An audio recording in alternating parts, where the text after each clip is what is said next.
Okay, so when we start on the river, I like to focus high when the water's at full tide, at the turn of the tide.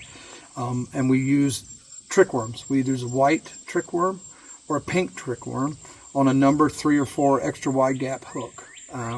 This is very important that you, when you are threading this on, that you actually get this bait to sit on this little lip right here, because all the action, everything that fish is looking at, is on the back end of this bait. It's extremely effective.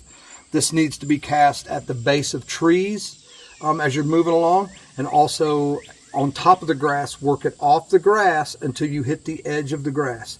Let it fall. Once it gets out of your sight, twitch it once. You don't have a pickup, move along, but most of the time they're going to hit this on the fall. This is a fantastic bait. It's an extremely visual bait, so there's no doubt when they hit it, you're going to see the fish come get this. So be prepared at all times.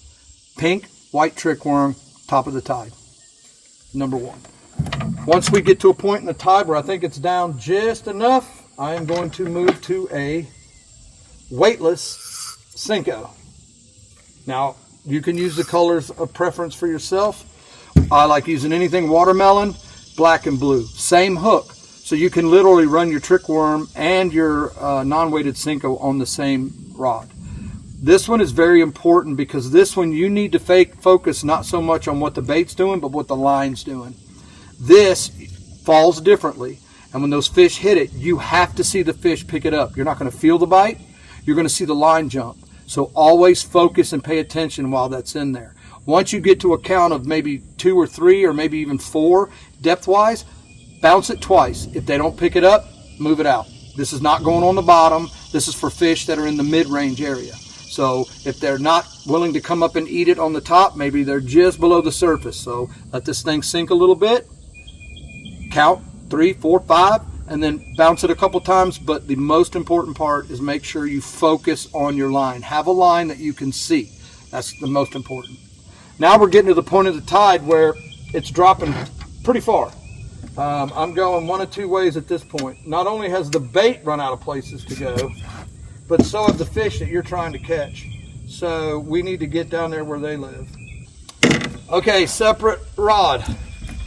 We are going with the same Senko. Maybe if you want to change colors to see what's going on, that's fine. The way I rig this one, the exact same way that I rig it unweighted. The only difference is I've got a bobber stop to an 1/8 ounce nose weight. And the reason in the river you want to have this little bobber stop on here is so the line, so the weight doesn't swing up and down the line and get you caught on little branches. That pins that weight to the nose. Same thing. You're going to be pitching. You'll be pitching this bait to the base of the trees or any wood that you see at this point, because there will be exposed wood.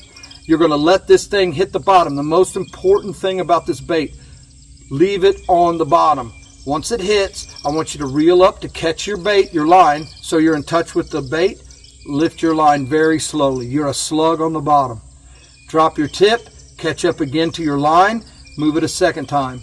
If the fish doesn't pick it up, move, fire someone else. Again, the most important part about this bait is that it stays on the bottom. You are a slug, you are a worm, you are whatever, but you are on the bottom, on the bottom, on the bottom. Now remember, on any of these, make sure that your rod tip is not way above your head, okay, as you're dragging it in. You want to get to maybe shoulder height when you're moving the bait.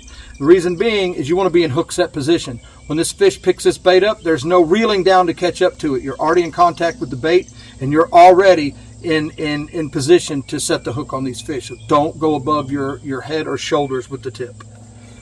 Now, the last, and I'm sure a lot of y'all have probably done this, and I certainly love it for sure, is the old wacky rig. Again, what we're doing is we're showing 4 different movements in the water.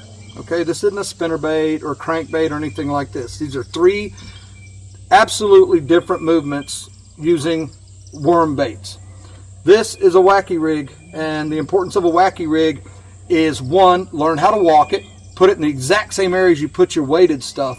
Let this fall, give it a little bit further count, and remember you're down to low tide or almost in tide. So those fish are going to be right there on ledges, right there at the end of the stumps. You don't have to let this fall far. What I do is put it out there, maybe count to 2 or 3, pump it 2 or 3 times to give it that butterfly action, let it fall again. If I don't get hit, I'm out. Very simple, very easy to use these baits. If you learn to use these 4 techniques that I'm telling you, that will give you a ground level start on your fishing, and then you can move into things like bait casters with top water, and you can throw things like, you know, crankbaits and spinner baits and all the other things you want to throw. But if you're wanting to do the basic that will get you bit anywhere in the country, and definitely right here on the Waccamaw River, it's the 4 that I just explained to you.